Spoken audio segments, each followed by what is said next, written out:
بسم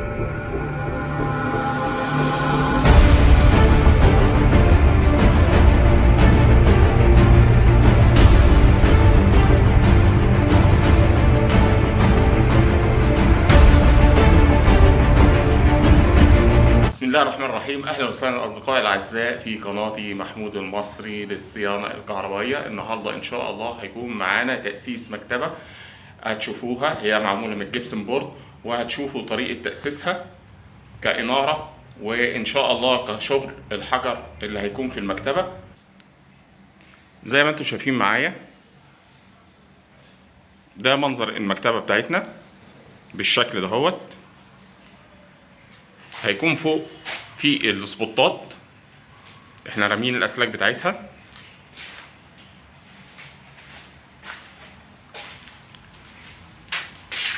هنا برضو هيكون في سبوت،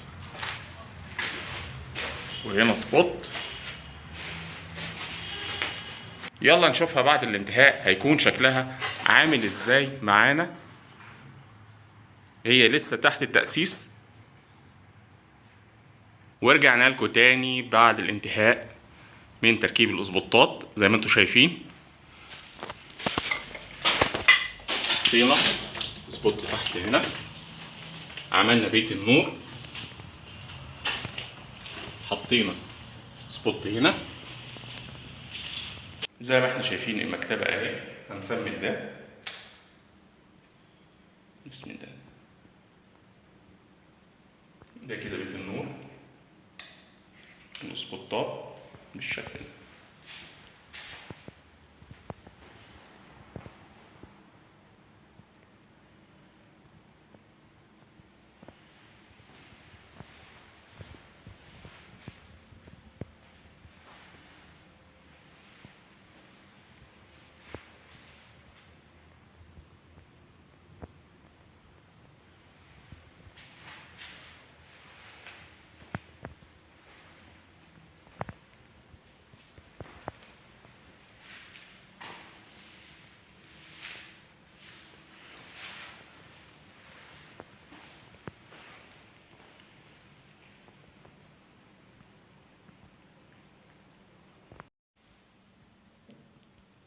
ودلوقتي ان شاء الله هنوريكم النموذج التاني من المكتبة التانية اللي معمولة في غرفة النوم من الجبسن بورد.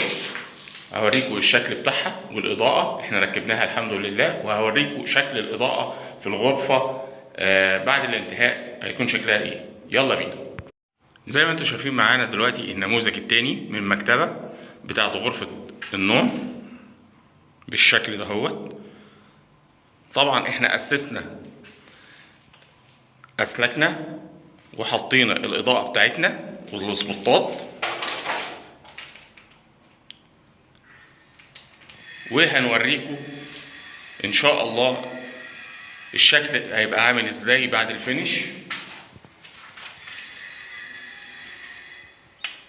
نسمي الله.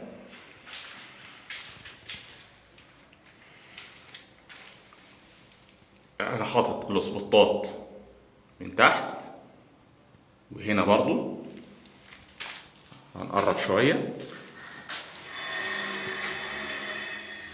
هنا في سبوتين، وهنا في سبوت.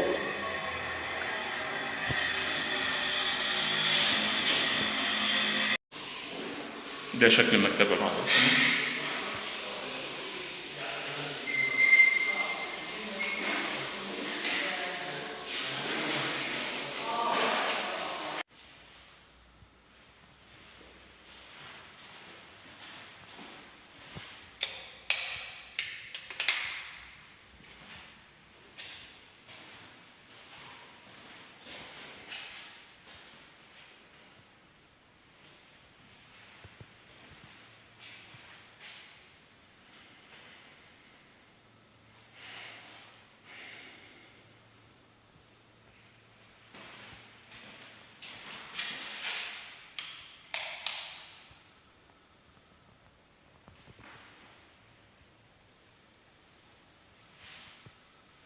متنساش تدعم القناة لو أول مرة تشوفنا بالاشتراك والإعجاب وتفعيل زر الجرس ليصلكم كل جديد. مع تحيات أخوكم محمود المصري.